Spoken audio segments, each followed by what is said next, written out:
Hola amigos, ahora vamos a hacer el estudio de Apocalipsis capítulo 4 y va relacionado con el capítulo 5. Lo vamos a hacer en dos partes. El capítulo 4 y el capítulo 5 empiezan una sección de la tribulación, de la gran tribulación en Apocalipsis que van a experimentar los que se quedan en la tierra. Antes de empezar la descripción de la tribulación, nos explican qué está pasando en el cielo. El capítulo 1 tiene que ver con Jesucristo y su presentación delante de Juan, qué es lo que Juan ve, las características de Jesucristo. Y el capítulo 2 y 3 tiene que ver con las 7 iglesias de Apocalipsis. Hemos dicho que las 7 iglesias de Apocalipsis tienen una diferente manera de interpretarse. La primera es como si fueran las iglesias localizadas de aquella época. La segunda, una interpretación histórica, como que cada iglesia de Apocalipsis representa una época por la cual ha pasado la iglesia, y en ese caso a nosotros nos correspondería la última iglesia, la iglesia de la Odisea, la iglesia tibia, ¿no? Que no eres ni frío ni caliente, sino eres tibio. Y eso representaría a la iglesia actual. La tercera interpretación, que es la que nosotros le damos, representan iglesias o personas que tienen un corazón que se asemeja a estas 7 iglesias que se han tocado. Capítulo 4 y capítulo 5 nos hablan del cielo. Cuando Juan ya tiene acceso al cielo y comienza a ver. Y esto es importante porque en los últimos tiempos hay muchísima gente que aparecen contando historietas de que estuvieron en el cielo, estuvieron en el infierno, que habían ángeles azules, ángeles verdes, que vieron diferentes cosas. Como no está en la Biblia, como no lo encontramos en la Biblia, esas descripciones, es importante que estudiemos Apocalipsis 4 y 5, para que sepamos lo que Juan ve en el cielo, lo que ocurre en el cielo, y todo lo demás es puro cuento. Es decir, cualquiera puede inventar que estuvo en el cielo, estuvo en el infierno, que vio pajaritos, y nosotros no tenemos que creerle. Parecería interesante, tendremos que creerle a la palabra de él.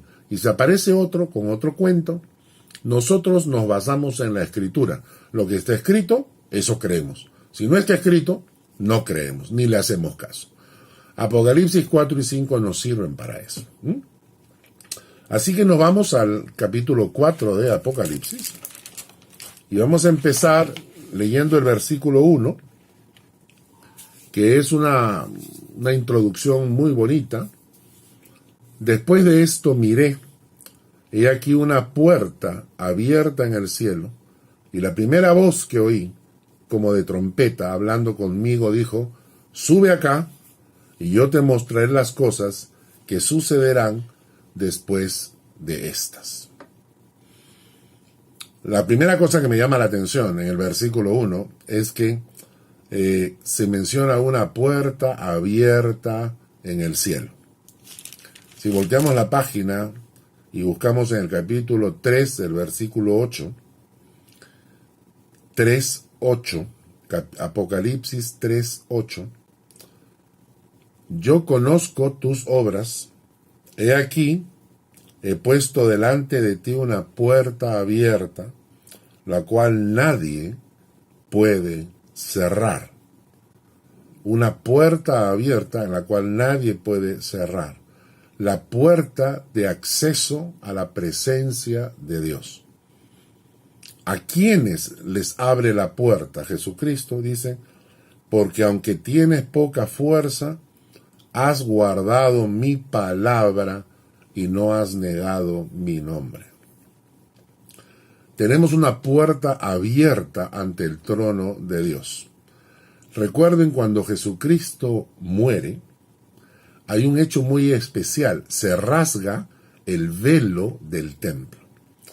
En el templo había una parte exterior que era donde eran los sacrificios. Y de ahí venía el lugar santo, donde estaban las mesas de los panes de la proposición, el candelabro, el incienso y todo esto. Pero había un velo que separaba del lugar santo al lugar santísimo. El lugar santísimo estaba adentro, donde estaba el arca del testimonio y donde la Biblia dice que ahí estaba la presencia de Dios. Que cuando el pueblo de Israel caminaba por el desierto, que la presencia de Dios se manifestaba en el lugar santísimo. Solo una vez al año, en el Yom Kippur se llama, Yom Kippur, el día de la expiación, solo una vez al año, el sumo sacerdote podía entrar al lugar santísimo. Nadie podía entrar al lugar santísimo, solo el sumo sacerdote. Y la separación entre el lugar santo y el lugar santísimo era el velo. Cuando Jesucristo muere, se rasga el velo que separaba el lugar santo del lugar santísimo. Y esta es una expresión, esta es una figura de que ya no está reservado para el gran sumo sacerdote una vez al año, sino que Jesucristo nos abrió la puerta para poder entrar ante el trono de Dios sin intermediarios, sin nada que lo impida.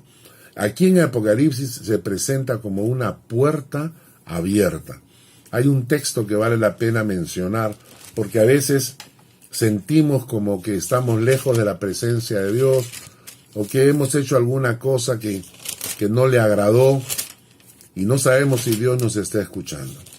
En Hebreos, capítulo 4, versículo 16, dice, Hebreos 4:16, acerquémonos pues confiadamente al trono de la gracia para alcanzar misericordia y hallar gracia para el oportuno socorro. Acerquémonos pues confiadamente al trono de la gracia para alcanzar misericordia y hallar gracia para el oportuno socorro.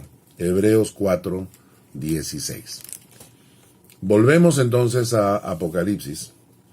Y entonces Juan, en el versículo 1, nos dice que hay una puerta abierta en el cielo que podemos usar para llegar ante la presencia de Dios. Cada vez que oramos, entramos a la presencia de Dios, entramos por esta puerta, y que esta puerta no se cierra, según Apocalipsis 3:8, nadie la puede cerrar si nosotros, dice la palabra, guardamos su palabra y no negamos su nombre. Guardamos su palabra y no negamos su nombre. Cuando alguien agarra y me dice, ¿todavía crees en esas tonterías de Jesucristo? Aquellas cosas que vimos cuando éramos jovencitos, ¿no está negando su nombre? Cuando alguien se burla de las cosas de Dios, cuando alguien se avergüenza de las cosas de Dios, hoy en día, ¿no está negando su nombre? Bueno, y hay que preguntarnos si estamos guardando su palabra. Hemos hablado de esto cuando estuvimos allá, de que es fácil ser creyente sin guardar la palabra. Es fácil asistir a un estudio bíblico o asistir a la iglesia, y es fácil vivir lo que decíamos una obediencia selectiva. Es decir, obedezco solo las cosas que me interesan obedecer. Y no obedezco todo, sino solo lo que me interesa obedecer. Y este es un gran error, porque la obediencia selectiva no es obedecer. La obediencia selectiva no es obedecer. Entonces vamos preguntándonos si hay algo en mi vida que no estoy obedeciendo como deberíamos obedecer. ¿De acuerdo? Ahora vamos al capítulo 4 de Apocalipsis y vamos a leer los primeros versículos y vamos a contestar la pregunta: ¿qué ve Juan en el cielo? Empezamos con el versículo 2. Al instante yo estaba en el espíritu, y aquí un trono establecido en el cielo, y en el trono uno sentado. No lo describe, solamente ve un trono, y no describe quién está en el trono, solo dice uno sentado. El versículo 3 dice, y el aspecto del que estaba sentado era semejante a la piedra de jaspe y de cornalina. Y había alrededor del trono un arco iris, semejante en aspecto a la esmeralda. Es interesante porque en este caso nuevamente no se representa a un personaje. Nosotros esperaríamos a un viejito, pelo blanco, túnica, pero solamente dice que el aspecto del que estaba sentado era semejante a una piedra de jaspe y de cornalina. Y había alrededor del trono un arco iris, semejante en aspecto a la esmeralda. Ese es el trono de Dios. Vamos entendiendo, ¿no? Este es el trono de Dios. Y cuando alguien me dice que él vio otra cosa porque estuvo en el cielo, yo digo que ¿a quién viste? Porque la luz que emite el trono es tan grande que no te permite ver ni siquiera el rostro de Dios. Semejante a la piedra, la cornalina, un arco iris, una cosa esplendorosa. Eso es lo que vio Juan en el trono. En el versículo 4 dice, y alrededor del trono habían 24 tronos, y vi sentados en los tronos a 24 ancianos de ropas blancas con coronas de oro en sus cabezas. Tenemos el trono, alrededor del trono 24 ancianos. ¿A quiénes representan estos ancianos? Hay una interpretación que se basa en un texto de Apocalipsis. Si quieren lo buscamos, estamos vamos al capítulo 21. 21 de Apocalipsis, versículo 12. Se habla de la Nueva Jerusalén y habla de que tenía un muro grande y alto con 12 puertas, y en las puertas 12 ángeles y nombres inscritos que son los de las 12 tribus de los hijos de Israel. Y el versículo 14 dice, y el muro de la ciudad tenía 12 cimientos, y sobre ellos los 12 nombres de los 12 apóstoles del Cordero. Según esta interpretación, los 24 ancianos que se encuentran alrededor del trono de Dios son 12 que representan a las 12 tribus de Israel y 12 que representan a los apóstoles del Cordero, que representan a la iglesia. Entonces 12 representan al pueblo de Israel, 12 representan a la iglesia, que vendrían a ser los 12 apóstoles que el Señor eligió. Dice, versículo 5, del trono salían relámpagos y truenos y voces. Delante del trono ardían 7 lámparas de fuego, las cuales son los 7 espíritus de Dios. Relámpagos, truenos, voces, lámparas de fuego. Tratemos de imaginar esta escena. En el versículo 6 dice, delante del trono había como un mar de vidrio semejante al cristal, y junto al trono y alrededor del trono 4 seres vivientes llenos de ojos delante y detrás. Entonces vamos a la escena. Tenemos el trono. En el trono hay un arco iris, hay un resplandor. Alrededor del trono hay 24 ancianos, 12 representan a la tribu de Israel y 12 representan a la iglesia con los 12 apóstoles. Del trono salen relámpagos, truenos, voces, fuego. Y ahí ahora aparecen 4 seres vivientes que están llenos de ojos, delante y detrás. Esto simboliza la vigilancia. Los ojos simboliza la vigilancia continua y la observación perfecta que estos seres vivientes guardan con respecto a todo lo que ocurre en el mundo, en el universo. No hay nada que se les escape a su mirada. El primer ser viviente es semejante a un león, el segundo a un becerro, el tercero a un hombre y el cuarto a un águila. No dice que es un león, no dice que es un becerro, dice que es semejante a un león y semejante a un becerro. El tercero tenía rostro como de hombre y el cuarto era semejante a un águila volando. No debemos pensar que estos seres vivientes son animales.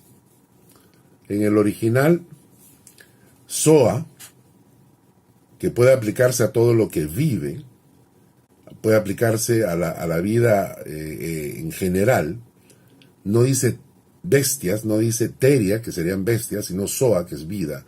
O sea, por otra parte, están representando algo. Algunos intérpretes dicen lo siguiente: puede representar lo más notable del león, lo más humilde del becerro, lo más sabio del hombre y lo más ágil del águila, ¿no? Como que estos seres vivientes representan una cualidad que hay allá en el cielo. Hay un comentario rabínico del año 300 que dice así: el águila es el más poderoso de los pájaros, el becerro el más poderoso de los animales domésticos, el león el más poderoso de los animales salvajes y el hombre el más poderoso de toda la creación. Esta es la visión de Juan cuando fue llevado al cielo. Lo interesante es que esta misma visión aparece en el Antiguo Testamento con el profeta Ezequiel. Cientos de años antes que Juan tuviera esta visión, el profeta Ezequiel tuvo una visión parecida. Vamos a buscar el profeta Ezequiel en el capítulo 1. Ezequiel en el capítulo 1. Búsquenlo.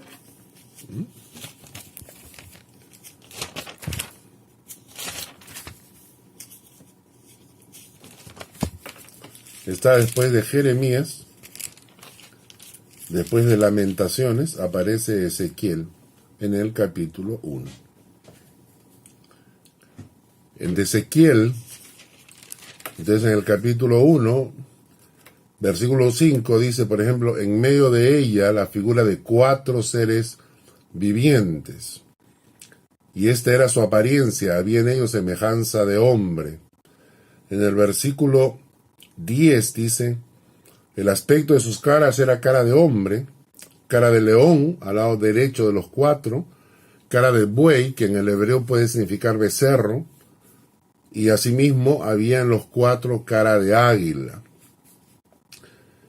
Entonces aquí en Ezequiel se está mencionando 4 seres vivientes, que es la visión que tiene Ezequiel, que coincide con la visión de Juan en Apocalipsis. En el versículo 18, Ezequiel capítulo 1, dice, y sus aros eran altos y espantosos y llenos de ojos alrededor en las 4. En el versículo 22 dice, sobre las cabezas de los seres vivientes apareció una expansión a manera de cristal maravilloso extendido encima de sus cabezas. En versículo 26, sobre la expansión que había sobre sus cabezas se veía la figura de un trono que parecía piedra de zafiro. Sobre la figura del trono había una semejanza que parecía de hombre sentado sobre él. Versículo 28. Como parece el arco iris que está en las nubes el día que llueve, así era el parecer del resplandor alrededor. Esta fue la visión de la semejanza de la gloria de Jehová. Y cuando yo la vi, me postré sobre mi rostro y oí la voz de uno que hablaba.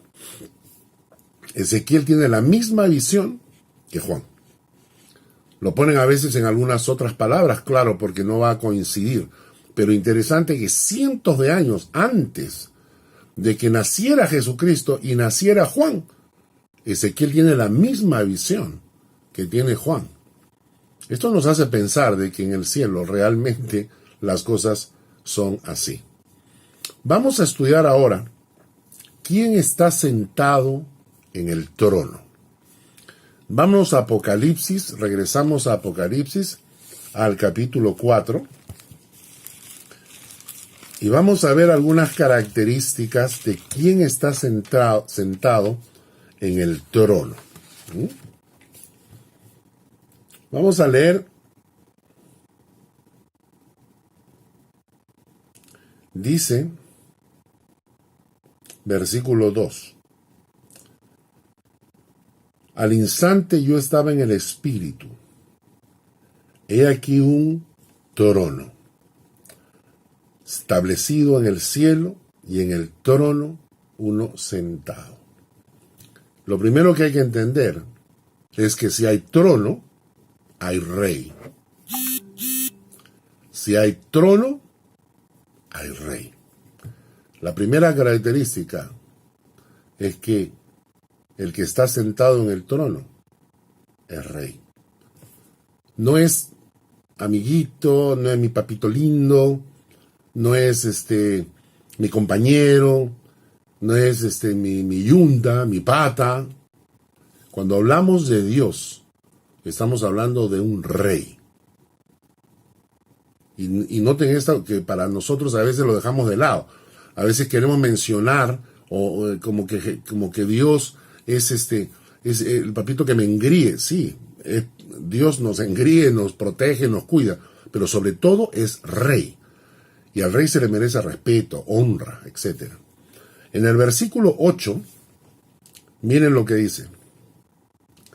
Los 4 seres vivientes tenían cada uno 6 alas, y alrededor y por dentro estaban llenos de ojos, y no cesaban día y noche de decir: Santo, Santo, Santo es el Señor, Dios Todopoderoso, el que es, el que era, el que es y el que ha de venir. Quien está en el trono es 3 veces santo. Es rey y es 3 veces santo. Santo en el Padre, santo en el Hijo, santo en el Espíritu. Es la única palabra que se menciona en la Biblia 3 veces. No hay ningún texto bíblico que diga misericordioso, misericordioso, misericordioso. No hay ningún texto en la Biblia que diga bueno, amor, amor, amor. No hay. La única palabra que se repite 3 veces sobre Dios es santo y es santo. Y esto tiene que decirnos algo sobre la presencia y la persona de Dios. El trato, el contacto que tenemos con Dios se basa en su santidad. Nosotros estamos pasando por alto, en forma superficial, esta cualidad de Dios. Cuando la menciona 3 veces, santo en el Padre, santo en el Hijo, santo en el Espíritu, nos está diciendo: si quieres relacionarte conmigo, tienes que pensar en la santidad como algo serio. No podemos relacionarnos con Dios sin santidad. Santo, santo y santo. Luego dice, es Señor, es el dueño, es el maestro, es el amo, ¿no?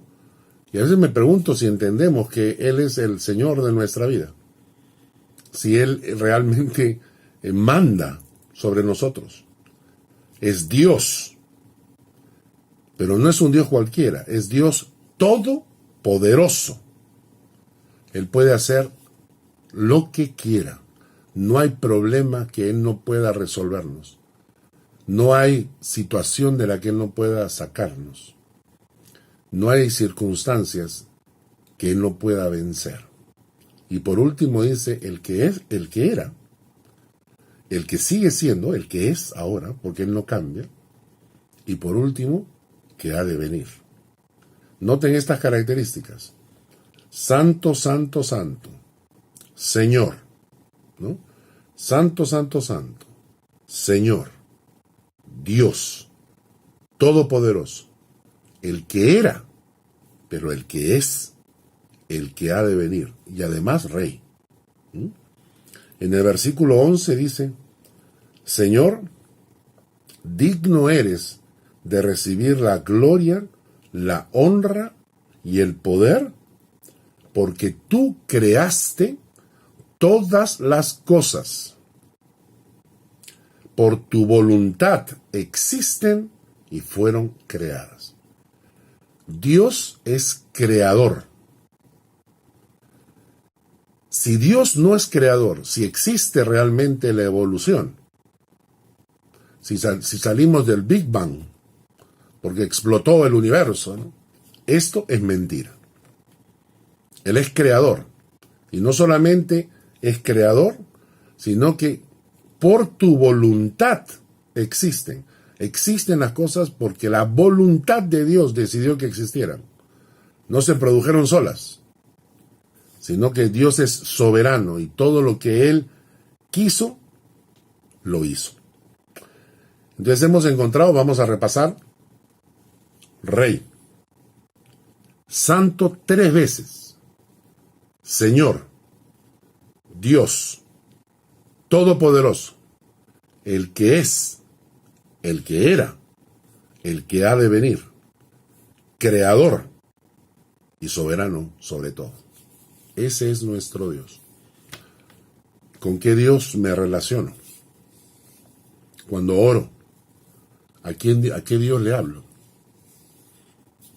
Cuando le pido, ¿a qué Dios le pido? ¿Qué tipo de relación personal tengo yo con este Dios? Y me pregunto si mi relación con Dios es tan eventual, tan circunstancial, si yo busco a Dios solo de vez en cuando. Me pregunto si estoy entendiendo con qué Dios me estoy relacionando. Porque algún día lo voy a ver. Y cuando lo vea, Él me preguntará, ¿qué tipo de relación tenías conmigo mientras estabas en vida? ¿Cómo me tratabas? ¿Cómo me honrabas? ¿Qué tipo de comunión teníamos entre tú y yo? Bueno. ¿Qué actividad hay en el cielo? Esa es otra pregunta que tenemos que hacernos. ¿Qué actividad hay en el cielo? En el versículo 8 nos dice algo que los seres vivientes hacen. Los 4 seres vivientes en el versículo 8 dicen, tenían cada uno 6 alas, alrededor y por dentro estaban llenos de ojos, y no cesaban día y noche de decir, Santo, Santo, Santo, es el Señor Dios Todopoderoso, el que era, el que es, el que ha de venir. Y siempre que aquellos seres vivientes, notan acá, siempre que aquellos seres vivientes dan gloria y honra y acción de gracias al que está sentado en el trono, al que vive por los siglos de los siglos. O sea, ¿qué es lo que los ángeles hacen? Estos 4 seres vivientes proclaman, Santo, Santo, Santo, Santo es el Señor, Dios Todopoderoso, el que era, el que es, el que ha de venir. Y dice, siempre que aquellos seres vivientes dan gloria, honra y acción de gracias al que está sentado en el trono. Esto es lo que hacen estos seres vivientes. Dan gloria, honra y acción de gracias al que está sentado en el trono. Y no cesan de hacerlo nunca. Como creyente, doy gloria a Dios por las cosas que me pasan, por el trabajo que conseguí, por los hijos que me dio, por la familia que tengo, por los problemas que me llegaron. Le doy gloria cada día, de vez en cuando, a veces cuando me acuerdo, le doy gloria a Dios permanentemente por lo que Él hace. 2, honro a Dios con mis actos. Honro a Dios con mis palabras. Pregúntate, cuando te levantas en la mañana del domingo, ¿honramos a Dios el día del Señor? Primero hay que preparar el desayuno, la comidita, el paseo, el almuerzo, todo esto. Y aquí la pregunta es, ¿hemos aprendido a honrar a Dios? Cuando estás en la iglesia, cuando vienen las ofrendas, ¿honras a Dios? Cuando están predicando y estás escuchando la palabra, ¿honras a Dios con tus oídos? Cuando están alabando, cantando a Dios, ¿honras? ¿Te has puesto a pensar? Hace un tiempo atrás estábamos en una iglesia y yo le dije a la gente que venía el tiempo de la ofrenda, que por favor agarraran la ofrenda en la mano. Y la gente tomó su ofrenda, lo que iban a ofrendarlo. Yo le dije, ahora vamos a orar. Antes de que ofrenden, vamos a orar. Levanten su mano y oremos y digámosle a Dios, Señor, lo que tengo en mi mano es mi forma de agradecerte y honrarte. Lo que tengo en mi mano es la honra que yo te doy. La mitad de la iglesia puso cara de vergüenza. Una señora que estaba atrás agarró, bajó su mano y metió su mano en su cartera. ¿Por qué? Porque es lo que hacemos. Decimos que honramos a Dios, pero no lo honramos con los actos. No lo honramos con nuestras palabras. Cuando alguien te pregunta sobre Dios y te dice, ¿eres creyente? ¿Eres cristiano? Y tú, sí, no. No tenemos el valor de defender nuestra fe. ¿Honramos a Dios con eso? Los 4 seres vivientes dan gloria, honra y acción de gracias. Porque si hay una característica que debemos tener como hijos de Dios, es aprender a ser agradecidos. A ser agradecidos a Dios por todo lo que nos da. Una persona que solamente recibe bendiciones y no sabe agradecer a Dios es un mal agradecido. Entonces, los 4 seres vivientes proclaman, Santo, Santo, Santo es el Señor Dios Todopoderoso, el que es, el que era y el que ha de venir. Y a la vez dan gloria, honra y acción de gracias. Esto es lo que ocurre en el cielo. ¿Ocurre en nuestro corazón? Igual. Luego, el versículo 10 nos dice lo que hacen los 24 ancianos. Versículo 10 dice, los 24 ancianos se postran delante del que está sentado en el trono. Se postran y adoran al que vive por los siglos y echan sus coronas delante del trono. Aquí los 24 ancianos hacen 3 cosas. Se postran, adoran y echan sus coronas delante del trono. Postrarse significa arrodillarse, poner el rostro en tierra. Esta era la manera en que se hacía delante de los reyes, porque el rey tenía acceso completo, él podía decapitarte con su espada, tú no podías defenderte porque tu cabeza está inclinada hacia adelante. Los ancianos se postran delante de Dios. Nos postramos nosotros, quizás no en la iglesia, pero ¿alguna vez te has postrado en tu cuarto a solas? ¿Te has arrodillado y has puesto tu cabeza en el piso y le has dicho, Señor, estoy postrado delante de ti? Cuando nosotros usamos allá en el Perú, decimos está postrado en cama. Es un trapo, está tirado en cama, no sirve para nada. está postrado en cama. La expresión significa que realmente no sirvo para nada. Y me postro delante de Dios. Y adoro, no solamente canto, adoro a Dios. Elevo mi corazón en una actitud de exclamación de su grandeza. No cantamos a veces con la actitud correcta. No alabamos con la actitud correcta. No venimos al culto con la actitud correcta. El culto el domingo, mucha gente cree que es para escuchar una prédica. Vamos al culto a la iglesia a escuchar una prédica. Pero el culto ha sido hecho para Él, no para nosotros, es para Él. El culto es para Dios. El culto lo organizamos para honrarlo a Dios. Cuando yo llego a la iglesia, yo no llego a escuchar una prédica, yo llego a honrar a Dios, a adorar a Dios como cuerpo de Cristo. Por eso me levanto desde temprano en la mañana para orar, para preparar mi corazón. Y voy a la iglesia con esa actitud. Voy para adorar a Dios. No voy a escuchar la música, la alabanza, encontrarme con mis patas, mis amigos, tener un tiempo de amistad. No, yo voy a la iglesia a adorar a Dios porque la iglesia, el culto es para Dios, no es para nosotros. Porque todo fue creado por medio de Él y para Él. Postración, adoración, y luego dice que echan sus coronas delante de Dios. ¿Qué tal expresión, no? Todo lo que ellos ganaron, todo el homenaje que ellos reciben, la Biblia dice el galardón. Pablo menciona el galardón que recibiremos a la muerte.